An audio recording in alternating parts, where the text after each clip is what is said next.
بسم اللہ الرحمن الرحیم۔ السلام علیکم ورحمۃ اللہ۔ پیارے بھائیوں، آج ہم سنیں گے کہ ہم قربانی کیوں کرتے ہیں۔ پیارے بھائیوں، قربانی کا حکم ہمیں اللہ پاک اور اس کے پیارے رسول صلی اللہ تعالی علیہ وسلم نے دیا ہے۔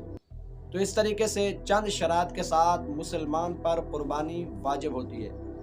قربانی کا حکم دیتے ہوئے اللہ پاک نے قرآن کریم کے اندر ارشاد فرمایا، فَصَلِّ لِرَبِّكَ وَانْحَرْ، تو تم اپنے رب کے لیے نماز پڑھو اور قربانی کرو۔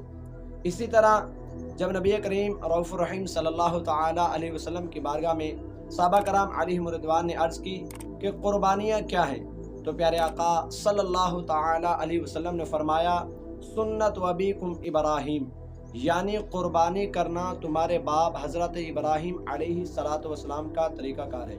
ایک اور حدیث پاک میں ارشاد فرمایا کہ جس کے پاس قربانی کرنے کی استطاعت ہو، یعنی قربانی کرنے کی طاقت ہو، اور وہ قربانی نہ کرے تو وہ ہماری عیدگاہ کے قریب نہ آئے۔ پیارے بھائیوں، قربانی کرنا حضرت ابراہیم علی نبینا وعلیہ الصلوۃ والسلام کی سنت ہے۔